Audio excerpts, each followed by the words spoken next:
আচ্ছা, আজকে আমাদের রিয়াকশনস অফ হ্যালো অ্যালকেন সম্পর্কে পড়ব। তো তার প্রথমেই সবথেকে গুরুত্বপূর্ণ হচ্ছে নিউক্লিওফিলিক সাবস্টিটিউশন রিয়াকশনস। আচ্ছা, আমরা জানি যে নিউক্লিওফাইল বলতে কী বোঝায়। নিউক্লিওফাইল বলতে হচ্ছে যে কোনো একটা অ্যাটাকিং গ্রুপ আর কি, যার মধ্যে একটা কোনো সেন্টার থাকবে, যে সেন্টারে একটা নেগেটিভ চার্জ থাকতে পারে, হয় নেগেটিভ চার্জ, না হলে একটা কোনো লোন পেয়ার অফ ইলেকট্রন, এর মধ্যে যে কোনো একটা থাকতে হবে। এরকম একটা অ্যাক্টিভ সেন্টার যেটা সাবস্ট্রেটের ওপর অ্যাটাক করে আর কি, ঠিক আছে, কোনো একটা রিয়াকশনের ক্ষেত্রে। যেমন ধরো OH মাইনাস, ঠিক আছে, OH মাইনাস একটা নিউক্লিওফাইল, আবার H2O এটাও একটা নিউক্লিওফাইল। OH মাইনাসে নেগেটিভ চার্জ দিয়ে অ্যাটাক হয়, আর H2O এখানে অক্সিজেনের মাথায় যে লোন পেয়ার আছে সেই দিয়ে অ্যাটাক হয়, ঠিক আছে। তবে এটা একটু স্ট্রং, যেহেতু নেগেটিভ চার্জড, এটা হচ্ছে একটু উইকার নিউক্লিওফাইল, ঠিক আছে। তো এই ধরনের যে নিউক্লিওফাইলের মাধ্যমে যে বিক্রিয়া, সেটা হচ্ছে নিউক্লিওফিলিক সাবস্টিটিউশন। কীরকম দেখতে হয় রিয়াকশানগুলো, ধরো একটা উদাহরণ দিচ্ছি। একটা ধরো নিউক্লিওফাইল, এটাকে আমরা লিখছি এইভাবে, NU মাইনাস চার্জ, ঠিক আছে, প্লাস একটা ধরো কার্বন, তার সঙ্গে একটা ধরো এক্স, ঠিক আছে। আর এক্সের তলায় আমি লিখছি এখানে LG। LG মানে LG ফর লিভিং গ্রুপ। আচ্ছা, তার মানে দেখো, এটা একটা কার্বনের সঙ্গে একটা লিভিং গ্রুপ যুক্ত আছে, বাইরে থেকে একটা নিউক্লিওফাইলের সঙ্গে রিয়াকশান হচ্ছে। রিয়াকশান হয়ে কী তৈরি হচ্ছে, এই নিউক্লিওফাইলটা গিয়ে এই কার্বনের সঙ্গে যুক্ত হয়ে যাচ্ছে। আচ্ছা, কার্বনের এখানে বন্ডগুলো দেওয়া উচিত, ঠিক আছে, 3টে বন্ড দিলাম, দিয়ে কি তৈরি হচ্ছে তাহলে CNU, বন্ডগুলো যেরকম আছে থাকলো, আর এই যে এক্স, এটা বেরিয়ে গেল এক্স মাইনাস হিসাবে, বেরিয়ে গেল, লিভ করলো, ওই জন্য এটা হচ্ছে লিভিং গ্রুপ। বোঝা গেল? অর্থাৎ এটা হচ্ছে একটা নিউক্লিওফিলিক সাবস্টিটিউশন রিয়াকশনের একটা জেনারেল আইডিয়া, যেখানে একটা নিউক্লিওফাইল গিয়ে একটা এরকম কার্বনের সঙ্গে একটা কোনো লিভিং গ্রুপ থাকবে, সেই লিভিং গ্রুপটাকে বার করে দিয়ে নিজে কার্বনের সঙ্গে বন্ড তৈরি করবে। ক্লিয়ার? এটা হচ্ছে যে কোনো নিউক্লিওফিলিক সাবস্টিটিউশন রিয়াকশন এইভাবেই ঘটে।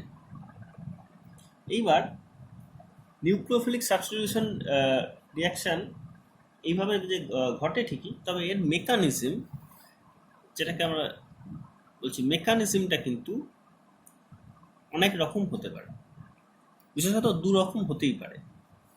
একটা হচ্ছে যেটাকে আমরা বলি এস লিখে নিচে এরকম ছোট করে বড় হাতের N আর 1, SN1। আর একটাকে আমরা বলি SN2, ঠিক আছে। এগুলোর মানে কি? আচ্ছা, SN1 মানে হচ্ছে S ফর হচ্ছে সাবস্টিটিউশন, N ফর নিউক্লিওফিলিক, তাই তো। তার মানে এটা হচ্ছে নিউক্লিওফিলিক সাবস্টিটিউশন রিয়াকশন 1, মানে হচ্ছে ইউনিমলিকুলার, ঠিক আছে। আর SN2 মানে নিউক্লিওফিলিক সাবস্টিটিউশন রিয়াকশন, এটা হচ্ছে বাই মলিকুলার। আচ্ছা, কেন এরকম বলছি তার সেটা এক্সাম্পল দিলে বুঝতে পারবে। তো ফার্স্টে কিন্তু আমরা SN2টা ফার্স্টে আলোচনা করব, কারণ SN2টা অপেক্ষাকৃত অনেক বোঝার সুবিধাজনক, ঠিক আছে। অর্থাৎ SN2 নিউক্লিওফিলিক, আর বারবার এটা লিখলাম না, নিউক্লিওফিলিক সাবস্টিটিউশন রিয়াকশন বাইমলিকুলার, ঠিক আছে। তো এই রিয়াকশানের কীভাবে ঘটে একটা এক্সাম্পল দিয়ে বোঝানোর চেষ্টা করছি। ধরো একটা কার্বন, তার সঙ্গে দিকে 3টে হাইড্রোজেন আছে, একটা Cl আছে, ঠিক আছে। আচ্ছা, এবার এর সঙ্গে ধরো OH মাইনাসের রিয়াকশান হচ্ছে। OH মাইনাস হচ্ছে এখানে নিউক্লিওফাইল, এটা হচ্ছে সাবস্ট্রেট, আর এই যে সিএল এটা হচ্ছে এখানে লিভিং গ্রুপ। তাহলে OH মাইনাস গিয়ে এই কার্বন সেন্টারটাতে অ্যাটাক করছে, কি তৈরি হচ্ছে? আচ্ছা, প্রথমে একটা ট্রানজিশন স্টেট বলতে পারো, মানে একটা মিডল স্টেজ আসছে যেখানে OH মাইনাসটা পুরোপুরি ঢোকেনি, সিএল মাইনাসটা পুরোপুরি বেরোয়নি। সেটা এরকম দেখতে আমরা বলতে পারি হাইড্রোজেন হাইড্রোজেন হাইড্রোজেন, এদিকে ডট ডট দিয়ে সিএল আঁকলাম, এদিকে ডট ডট দিয়ে OH আঁকলাম।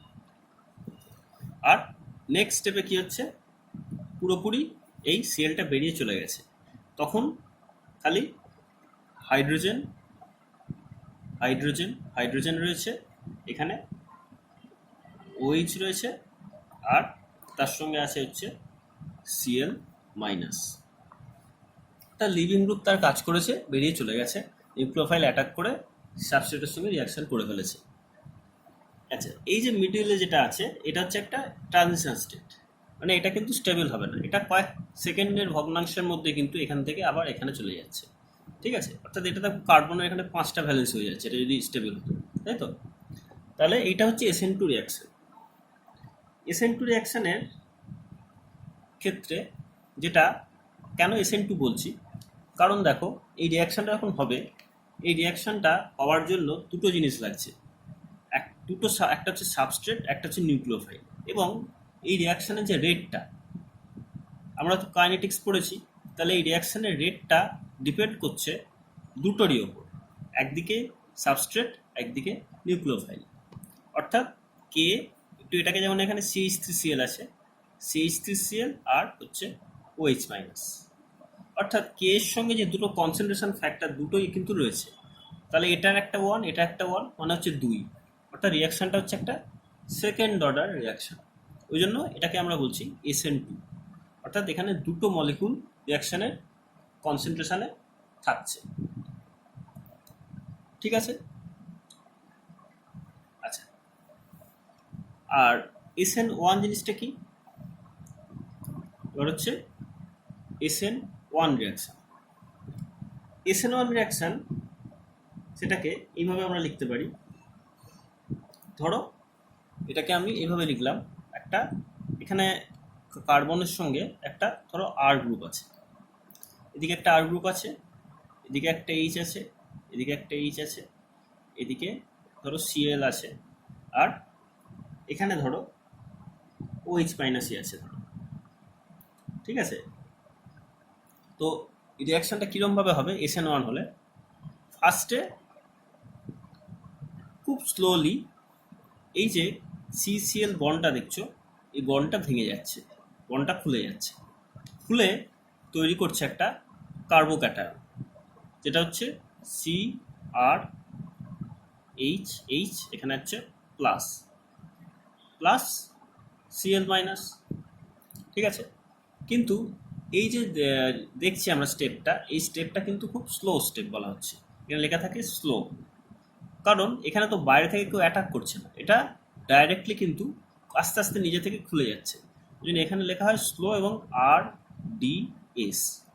RDS হচ্ছে রেট ডিটারমাইনিং স্টেপ।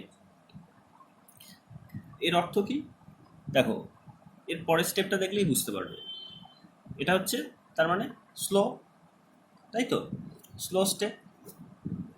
আচ্ছা, নেক্সট স্টেপে কি হচ্ছে, এই যে স্টেপটা দেখছো এখান থেকে নেক্সট স্টেপে এখানে যে OH মাইনাস যে নিউক্লিওফাইলটা আছে, এই OH মাইনাস নিউক্লিওফাইলটা এই কার্বোক্যাটায়নের সঙ্গে যুক্ত হচ্ছে, হয়ে তৈরি করছে RCHOH। ঠিক আছে, অর্থাৎ যেটা আমার প্রোডাক্ট। তাহলে এই রিয়াকশানের সঙ্গে আগের রিয়াকশানটার পার্থক্য কি? আগের রিয়াকশানে দেখো এটা কিন্তু একটা স্টেপে হয়েছিল, মাঝখানে একটা ট্রানজিশন স্টেট ছিল ঠিকই, কিন্তু রিয়াকশানটার রেটটা কিন্তু দুটো সাবস্ট্রেট এবং নিউক্লিওফাইল দুটোর কনসেন্ট্রেশনের ওপর ডিপেন্ড করছিল। আর এখানে কি হচ্ছে দেখো, ফার্স্টে একটা স্লো স্টেপ হচ্ছে, আর স্লো স্টেপের পরের যে স্টেপটা, এই স্টেপটা কিন্তু খুব ফাস্ট মানে ধরো এটা ফার্স্ট স্টেপটা হতে যদি ধরে নিলাম 30 সেকেন্ড লাগে, সেকেন্ড স্টেপটা হতে হয়তো লাগছে 1 সেকেন্ডের কয়েক হাজার ভাগের 1 ভাগ। তার মানে বুঝতে পারছো যে প্রথম স্টেপটা এত বেশি আর সেকেন্ড স্টেপটা এত স্লো আর কি। এই প্রথম স্টেপটা এত স্লো আর সেকেন্ড স্টেপটা এত ফাস্ট যে রিয়াকশনটার রেটটা কিন্তু এই প্রথম স্টেপটার উপর নির্ভর করছে। বোঝা গেল ব্যাপারটা? ধরো আমি উদাহরণ দিচ্ছি, ধরো এটা হতে 30 সেকেন্ড লাগলো আর এটা হতে লাগলো 10⁻⁻5 সেকেন্ড। তাহলে জিনিসটা ভাবো, যদি এই রিয়াকশনের রেটটা আমি লক্ষ্য করি, এটা যদি 30 সেকেন্ডটা তো অনেক বেশি 10⁻⁻5 সেকেন্ডের তুলনায়, তাহলে এটা যদি 10⁻⁻5 না হয়ে 10⁻⁻4 হয়, তাহলেও কিন্তু রিয়াকশনের রেটটা কি খুব বেশি চেঞ্জ হচ্ছে? 30 সেকেন্ডের থেকে একটু বেশি বা কম হবে, এই একটু বেশিই হবে আর কি। এটা খুব যে বেশিটা খুব সামান্য, অর্থাৎ রিয়াকশনের রেটটা এই ফার্স্ট স্টেপের উপরই অনেকটাই ডিপেন্ড করবে, যেটাকে আমরা বলছি স্লো। ওই জন্যই বলা হচ্ছে রেট ডিটারমাইনিং স্টেপ, মানে যে স্টেপটা দিয়ে রেটটাকে ডিটারমাইন করা যায়। আচ্ছা, রেট লটা কি হবে এক্ষেত্রে? রেট ল, আচ্ছা এখানে দেখো, লক্ষ্য করো রিয়াকশনটা যেটা রেট ডিটারমাইনিং স্টেপ, সেই স্টেপে কিন্তু কোনো ওএইচ মাইনাসের কোনো ইনভলভমেন্টই নেই, তাই তো? এখানে কিন্তু ওএইচ মাইনাসটা কোনো ইনভলভমেন্ট নেই, কারণ এখানে তো এর নিজে নিজেই কার্বোকার্বন তৈরি করছে, এখানে ওএইচ মাইনাসের প্রয়োজন হচ্ছে না। এখানে কিন্তু দেখো ওএইচ মাইনাসটার প্রয়োজন হচ্ছিল, কিন্তু এখানে কিন্তু ওএইচ মাইনাসের কোনো ভ্যালু থাকছে না ফার্স্ট স্টেপে, যাচ্ছে সেকেন্ড স্টেপে। কিন্তু সেকেন্ড স্টেপটা তো আমরা জানি সেকেন্ড স্টেপটা খুব ফাস্ট হচ্ছে, তাই রেটের ওপর কোনো ডিপেন্ডই করছে না।